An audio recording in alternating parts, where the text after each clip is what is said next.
blocking your message on the stage the way they might in the scene. And I know with some images, this is where you're going to be happy, this is where you're going to be sad, this is where you're going to be dramatic. And I can't honestly say I go that far. Yeah.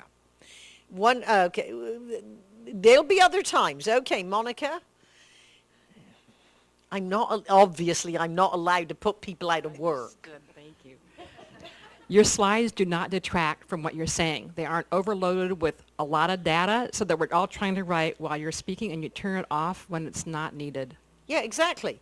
Now, remember, your visual aids are visual, and they are aids. You are the star. Nothing is more important than you relating to your audience. So think of it this way. Your PowerPoint works for you. It shouldn't have center stage. And what happens in most boardrooms? They turn all the lights down so you can look at the slides. No, look at the speaker. Fade out the slides if you have to.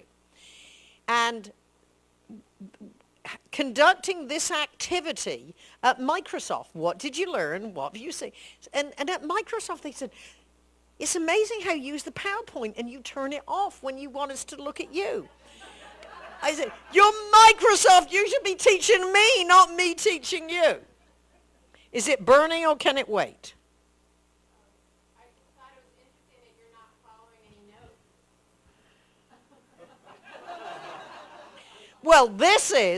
I'm following instructions. Michael Lee said make it more interactive. So we're going to go back to the PowerPoint, but yeah.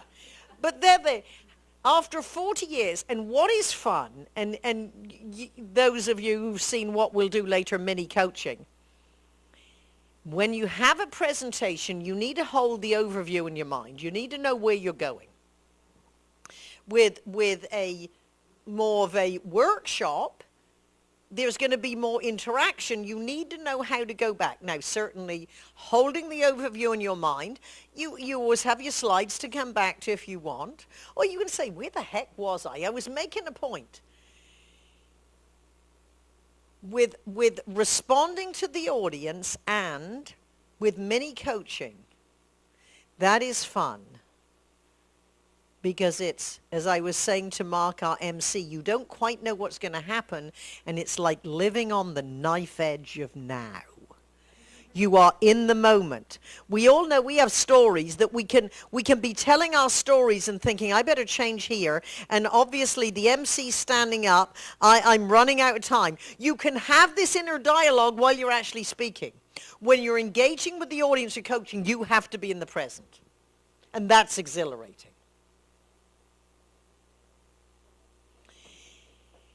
Putting together a powerful presentation is not magic.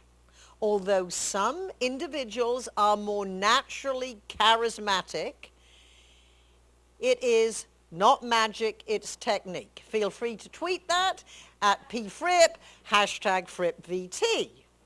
Now, how often do we tell people, we want you to tweet this? This was an insight.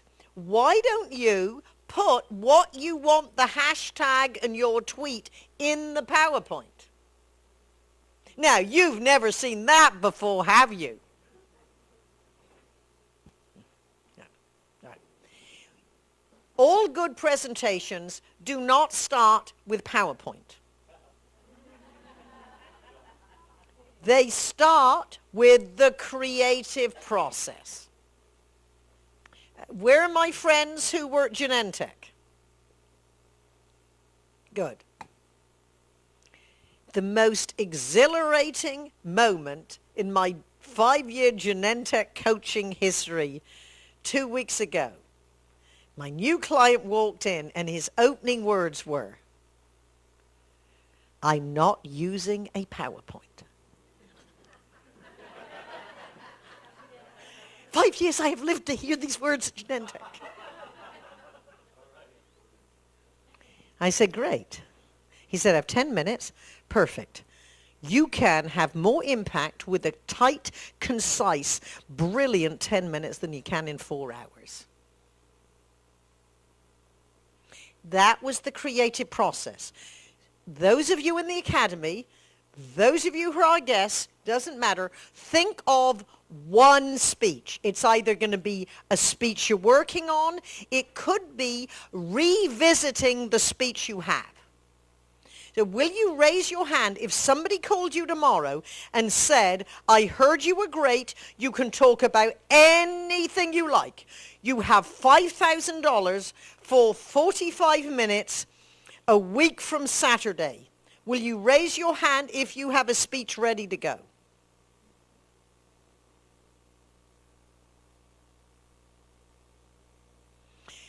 Those of you who did not put your hand up, would you raise your hand up if you have a subject that is of interest to you that you believe would be worth $5,000 to any audience of your size if you knew how to put it together? Great. If you are wondering, and I was in a venue a couple of weeks ago and the question was, is there a list of hot speaker topics? Well, you could go through a Speakers Bureau website and see what the popular topic, but you're not an expert. You're an expert in your life experience. Look, if an ex-hairstylist can make it big, don't give me an excuse that you can't. You're college educated, you were born in America, or you came to America, you got a great corporate job. You are smart people. Get over that you have nothing to say. You want to say it well, but you got nothing to say. Look within your life, your experience, your talent. How do you make your living?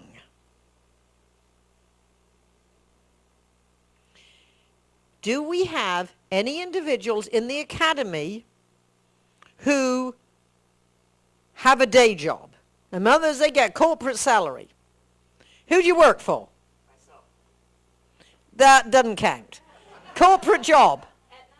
Aetna. Good.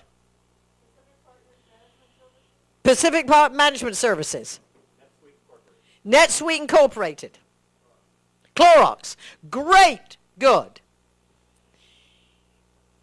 Look at your training, your expertise that you get paid for.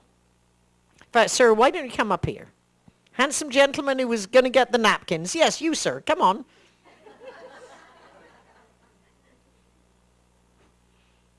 Handsome man. Everyone's thinking she's talking to me. All right.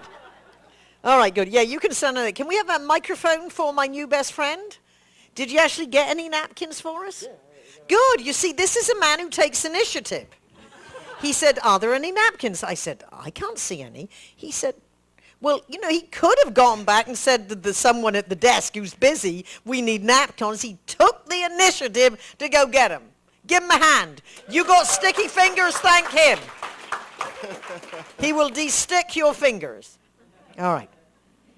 What is your title at Clorox? I'm a senior financial analyst. Okay. I'm a senior financial analyst. And what does that mean? In other words, if you had to tell your grandmother what you actually do in a way that real ordinary people can understand, what would you tell her? Grandma, every day I help build the bleach you love to use so much. Good. And would it interest you to know, now tell me, this is a great phrase, write this down. Would it interest you to know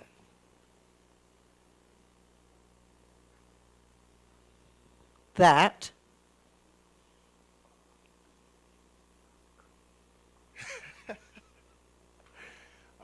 all right, so make now. Would it interest you to know that all bleach is not created equal?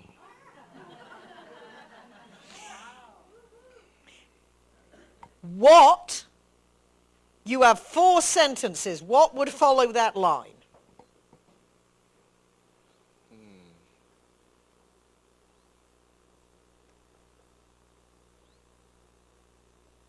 If you want to know the secret to being unique, you can follow me.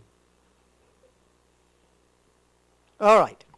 What I was looking for is, and again, this is a creative process. This is what I encourage you to do with each other, to tap into what it is you know. And we're going to say it with me. Patricia, did you know that not all bleach is created equal? No. Clorox is exceptional bleach. And you might think bleach is bleach. Here's a secret. Yes, it is. However, Clorox has 39% of the market share, and we charge 28% more than our next highest price competitor. And the reason we can do that is because of our Brand. So in case you, as members of the Academy and potential speakers, are wondering what you have in common with bleach, the main ingredient is you are trying to stand out in a crowded market. Now, I don't care what you make. There is a way you can find a connection. Give them a hand. All right. Who thinks they have a job that no way they could make a connection to for a speech?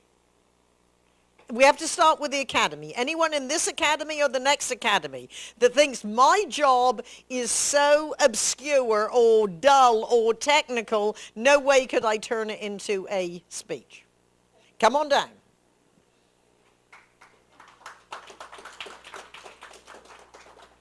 All right, Linda.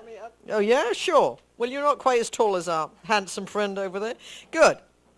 Tell everybody what your day job is.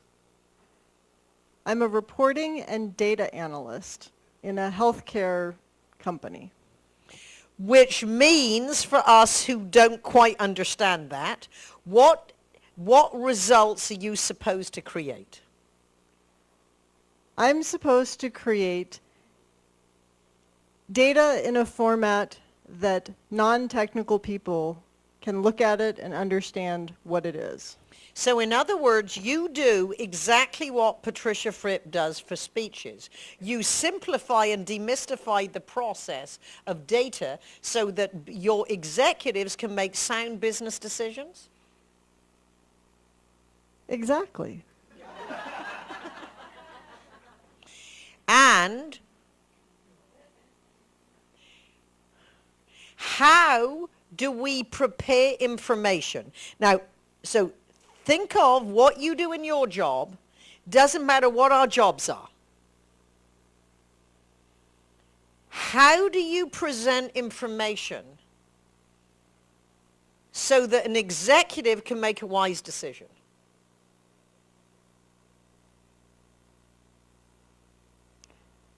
We present information in an organized manner, clear, succinct, with the details that they need in order for them to be able to make the decisions that will impact the company.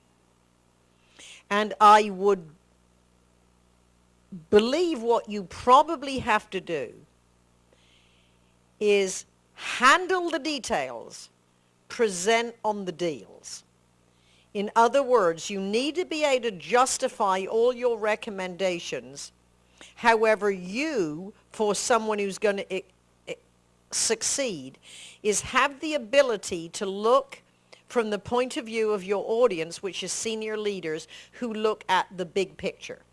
You handle the details because you are technical, because you are a logical thinker. However, you have to simplify and demystify that and present it in a way that it is obvious to your leadership how to make wise decisions long term. Now, if you were going to give us a seminar on the three formulas, techniques starting points of view in presenting data to executives, what would they be? Ask good questions.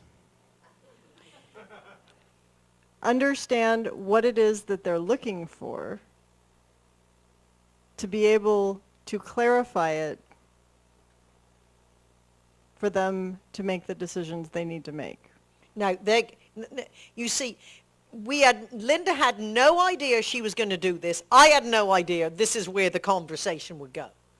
But can you see, this is the creative process. Long before you decide how am I going to structure my speech or have a dramatic opening or a great story, this is the creative process. And can you see, it is very difficult to be creative in isolation. If nothing else, you need a team to ask you questions. What do you do? What does that mean? I have no idea. I get hired to help technical companies present what they do to get funding. Venture capital. And with one client, I was saying, I've been talking to them for 2 hours. I don't know what you do. And write this down. How would you explain this to your grandmother who doesn't even know what a fax machine does?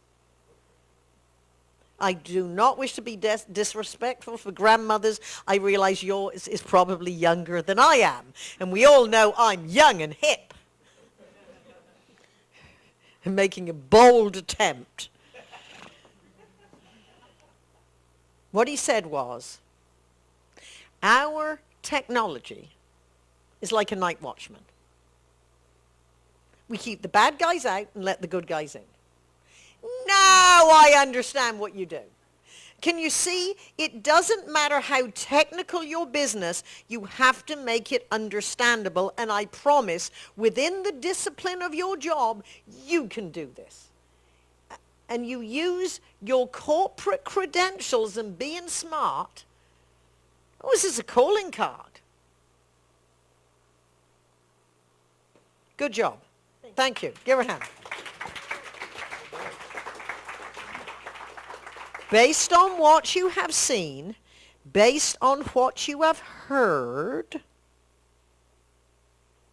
do you have any short, specific, pithy question?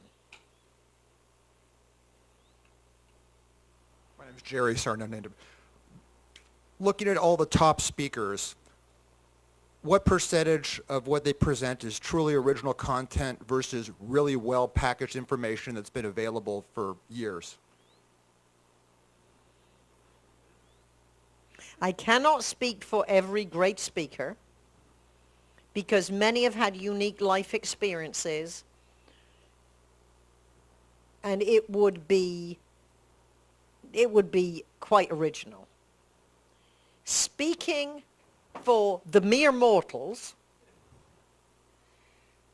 there is only so much truth in the world, whether it's Craig on customer service, or Fripp on speaking, or it could be on sales. It is what is your unique point of view. Now, Michael Lee is a superstar in the world of how do you sell to diverse audiences as far as different ethnic groups. And he responded just as my career has taken off in a way. We have both in different ways responded to what our market asked for. You might have a popular subject. I was just telling them why you're a superstar, Michael, and you missed it. All right. I know. If you have a subject that other people present, if you Google customer service speakers or sales speakers, there would be dozens and dozens and maybe hundreds. What is unique is your point of view. What is your take? This is why we all have a tendency to invalidate our life experience. And that is what you are the expert on.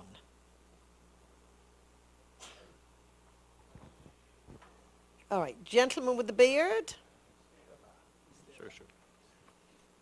Okay, so you've developed and polished a talk based on your life experience.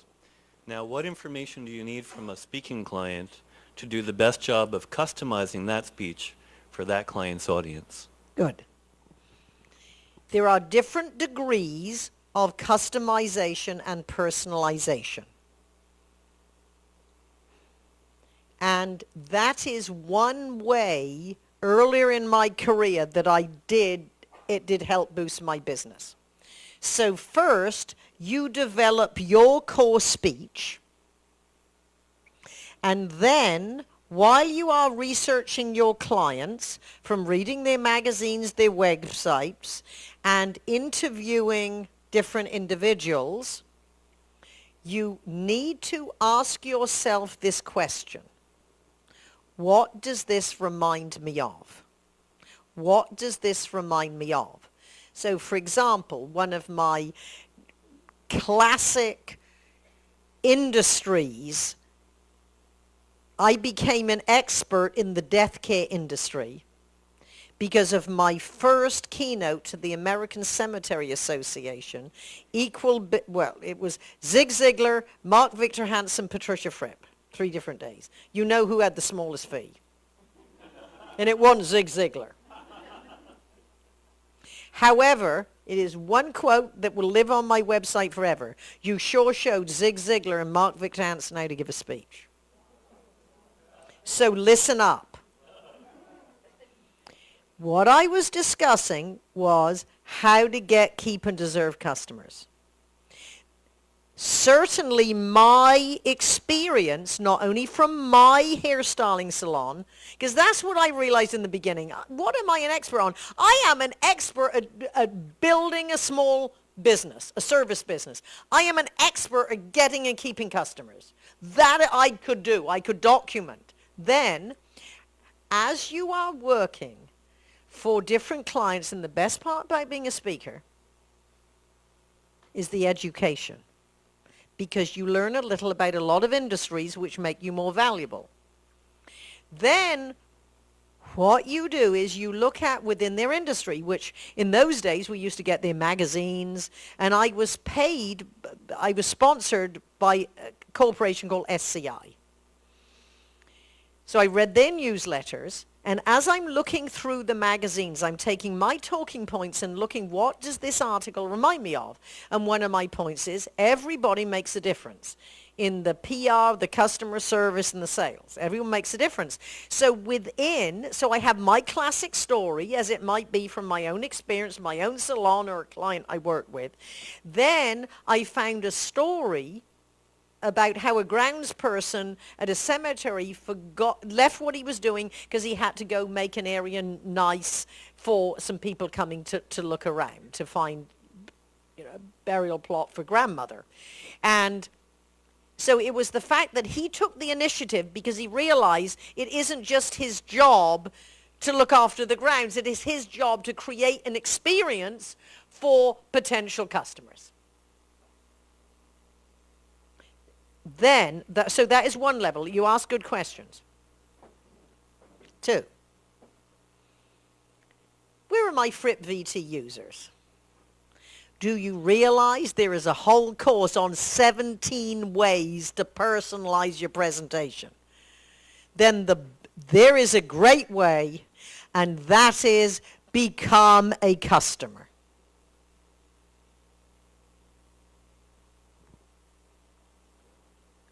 I also became an expert in manufactured housing. You do realize these non-glamorous type of industries, or what you might think non-glamorous, they are great industries. Real people doing real jobs, serving us. And you go out as a mystery shopper. Took a day in my life, called on 8 different manufactured housing companies, made notes of what you do right, what they did wrong, what did they ask. With the best in the industry, they actually made appointments. Most people I called, they said, oh, just come on in. One made an appointment. And my story was, my parents are coming over from England next year. And it was suggested to me that manufactured housing might be a good choice.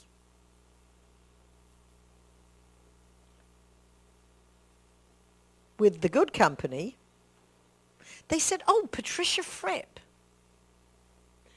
are you the motivational speaker? 7 of our guys just came to hear you in Sacramento. You absolutely great. So now I'm caught in a lie. I have dead parents, and they think they're going to buy a home next year. But that's how you do it. Now, of course, once they hired me, then you go to the warehouse. You interview. Now, this is how you develop your material that has nothing to do with you. Because although our life experience is important, you cannot only talk about yourself. I interviewed Joe Payton, who ran the manufactured housing factory where they made them. What does he do? He has to manage and motivate blue-collar workers. So I said, you know, I understand that your company stands for good customer service, excellence, and that's fine when you're in sales in the marketing department. How do you do it when you're managing guys in hard hats with orange earplugs that are dirty? And he said, if anyone does not live up to our quality, I sit him down and say, are our customers as good as your mother? If your mother invested her savings as a down payment for one of our homes, and it took 1/3 of her Social Security check to make her payments, is your work good enough for her? That has become, as part of my repertoire, is it good enough for your mother technique? See, you take a story, you put your own name and technique on it, and that works with any group. He has to motivate blue-collar workers. So they are just a few ways. Now, if you happen to be hired from a company who actually you are a customer, so whether it's Wells Fargo Bank, United Airlines, AAA Insurance, so I say, just as you notice the format, it's not why we hired her, but not why we hired her. Not why we hired her. The reason we hired her is because she is one of our customers. Please welcome frequent flyer number, account number, bank account number. You know, now you see you're there as one of their customers. You have a unique point of view. And remind me when we talk about openings how I absolutely stole the show. Will you remind me? Because I need to go on. All right, so shall we move on? Was that helpful? What was the best idea or thought that you could work with that you just heard from that segment, which, remember, came from a thoughtful question? When I was putting together my remarks, what you have just heard, it didn't occur to me I would be saying. The quality of a question. What is your observational thought based on an actionable step you could take based on what you've just heard? Educate yourself on your client. Good. Become a customer. Ask yourself, what does this remind me of? Good. So this is the creative process. Then there are 3 key elements of your presentation. Elaine, what are they? You've heard this so many times. What are the 3 key elements of your presentation? The structure, good. The content, yes. And the delivery. Yes, so it starts with your content. What is going into it? Then how do you structure it in a logical, organized, conversational way? And when it is well organized, it will be a lot easier for you to deliver it well. Every speech structure starts from a premise or a big idea or a central theme. So where are my friends who, if a meeting planner called you, it's on your machine this afternoon, you call them back, you got 2 weeks for a $5,000 speech. Raise your hand if you have that speech ready. Or you could. All right. Your speech, now keep your hand up. Your speech is built around a premise or a central theme. Now keep your hand up because I'm going to ask you. A dictionary definition of premise is a basis of argument leading to a conclusion. In other words, you, with your speech talking points, are going to prove your big idea. The first question I ask most of my coaching clients is, if you had one sentence rather than 45 minutes, what would you say?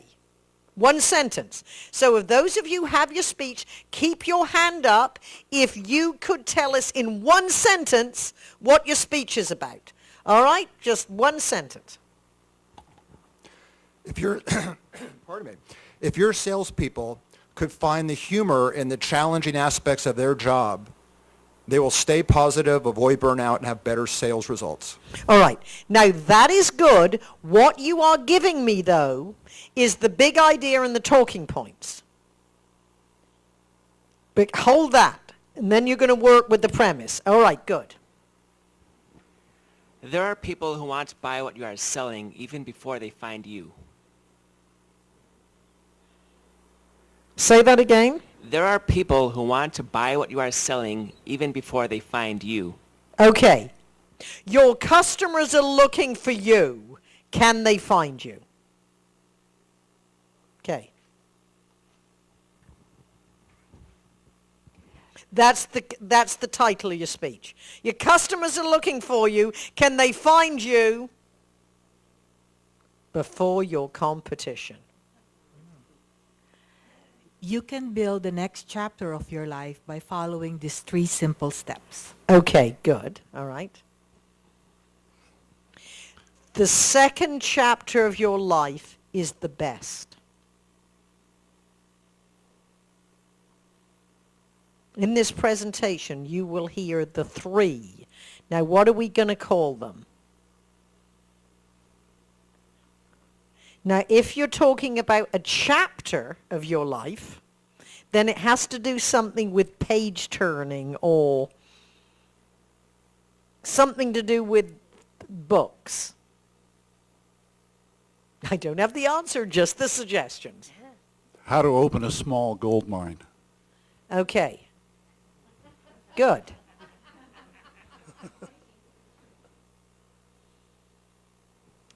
If you're a tennis player and you practice mental skills, you'll play with confidence. All right, good. I believe everyone can turn an obstacle into an opportunity. Okay. You can fix your fears and phobia fast without drugs or therapy. Yeah. How? Even through tragedy, you can survive and thrive. Good. In both written and verbal communication, you can be more impacting by addressing the 3 learning styles. Good. Any programmer at any level of skill can become a Linux kernel contributor. As a non-native speaker, you can learn to speak American English with clarity and confidence. Great. I bet I know somebody who can teach you do that in 10 simple steps. I can teach you to dress to look 10 pounds thinner. All right. You're not as chubby as you think. All right, good. So you see what you're doing. You're coming up with one simple statement. This is the big idea, the central theme. Then this will not necessarily make sense. Of course. Should I? Okay. Every ... which means you're going to fill in the blank, can, subject of your talk, or the result, how, your points of wisdom, 1, 2, 3, 4. Now, I realize that doesn't make sense. However, what we're going to do is we are going to build our classic speech, our classic knock-down, drag-out speech. Then what we are going to do, because it takes a lot of energy and skill and time to create a masterpiece. And then when you've got your masterpiece, you don't write a second speech. Well, you will eventually as you're developing your skills. Your first step after the first speech, your next step is to personalize it for each group. Because if you take how to get, keep, and preserve customers and you personalize it for the cemetery industry, then you can easily use some of those stories. For example, one article I wrote called Death Takes a Holiday, which I learned from sitting in at breakout sessions of industry sessions, then getting friends with the speakers, Joe Dispenza, and interviewing him. And I can use that same story and say, look, if a cemetery in Buffalo can have so many tours, the dead residents tours, on a Sunday and have people flocking to a cemetery, don't tell me you can't do it with your business. So you see, I start with, this is how we created an experience and brought people to our salon when we had our Halloween parties. Now, this is how the same ideas in the cemetery industry. Now what you can do is then tell a story as, after calling on 8 manufactured housing offices with different companies, this is how, what we did in the hairstyling salon, what they did in the cemetery, that you could do. Can you see how you develop your chunk of content that starts with your own experience and builds on? And this is how you get the reputation of being able to adapt your, what could be a classic message that is uniquely from your experience. That's how you develop. Okay. Now, we're going to fill in the premise of this presentation. So you take your core speech and then you fill this in for yourself for each group. Every NSA member and guest. That means you. I could say every speaker, but I want you to know I was in Boston last week. No, this is not NSA New England. This is NSA NC.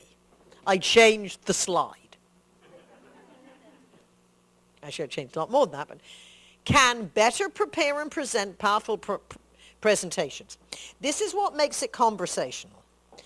If we were out having coffee, and Annette, you said, Patricia, what are you going to talk about? I said, I'm going to talk about how speakers like you can better prepare and present a powerful, persuasive presentation. And you say, oh, that's good. I want to do that. How do I do it?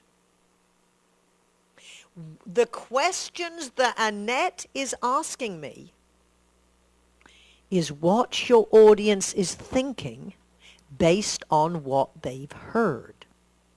Sometimes you will actually state your premise. Other times you will just transition into it. However, it has to be obvious we've gone from your opening comments into the focus. And I'd say, well, this is the secret. Don't tell anyone. I'm not telling the whole room this. This is just for you.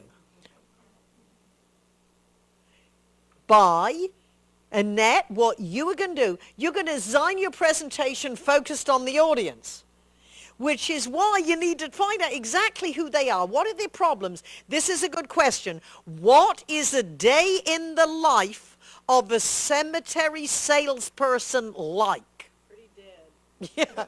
Oh, you funny person. It's okay to be funnier than the speaker. Structuring your speech more conversationally. Now, can you see how what I am doing would be answering the questions Annette would ask me over coffee that you would be thinking? Adding memorable stories. We know a speech, a good keynote speech has to have memorable stories. And razor sharp specificity, because I don't like all this sloppy language that is permeating business communications, and then building rehearsal into your everyday life.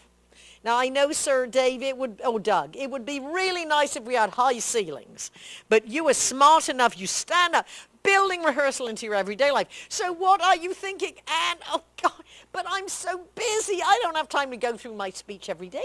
No, I understand that. Where do you work, Anne? Sunnyvale. Sunnyvale. More specific, you just go to any building and say, I'm here to work. Or do you go to one office every day? Yeah, Broadcom Semiconductor. A semiconductor firm, good. I was considering that as a career choice, but they didn't need a barber.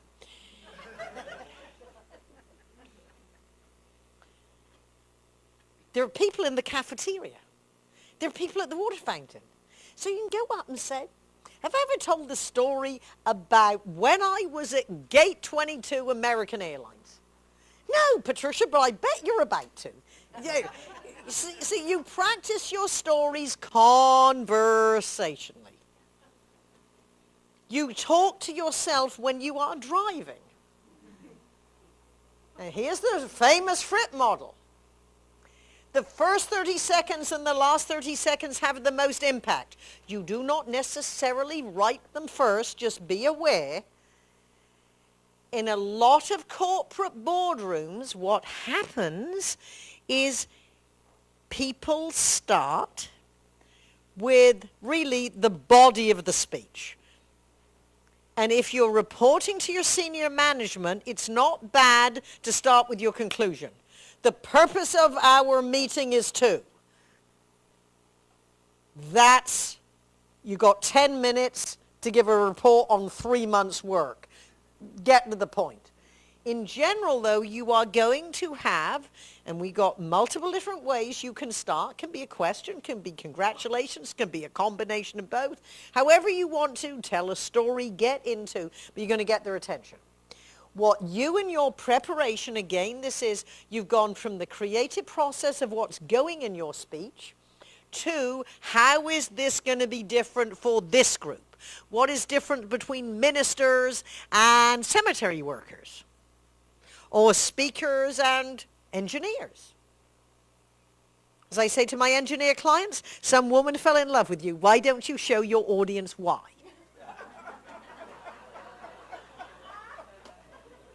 In other words, take your personality to the stage, whatever your stage is. Now, that doesn't mean you have to have a personality that's as outrageous as an NSA member. It just means show your face that you're excited about your engineering project. So based on your audience, what is the audience thinking when they're coming in? And it could be about the subject, could be about you, your credentials, or the purpose they're there. Or, I wonder what he means by that intriguing title.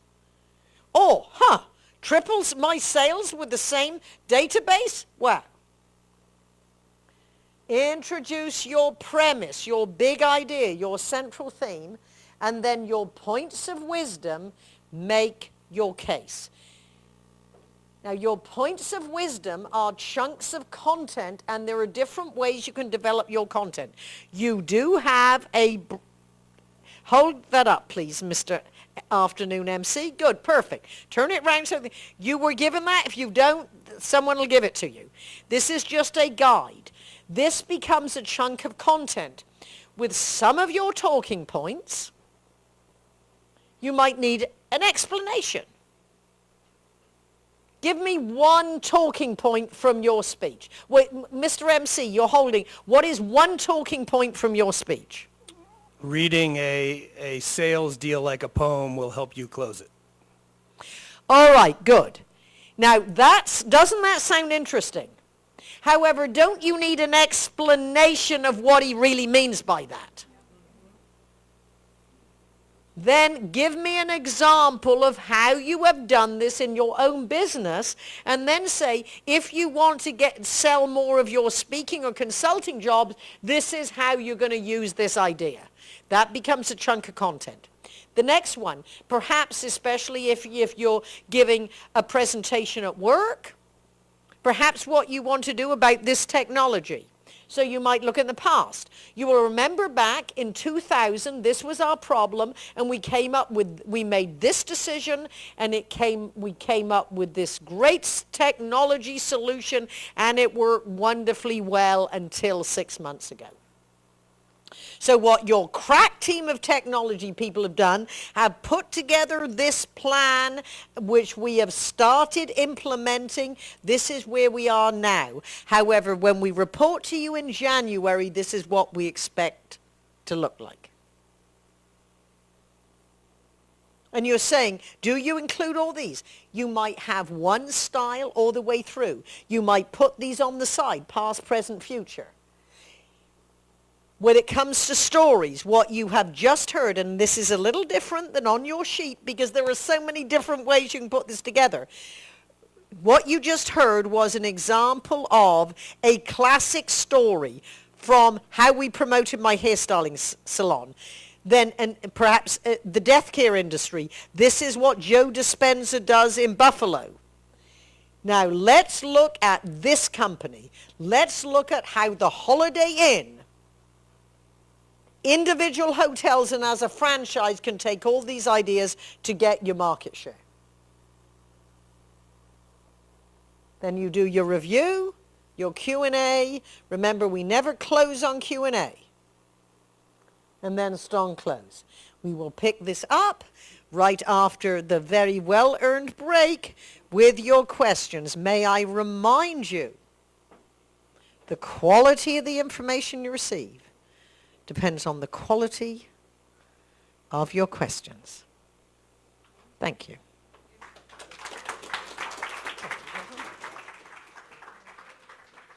Thank you very much.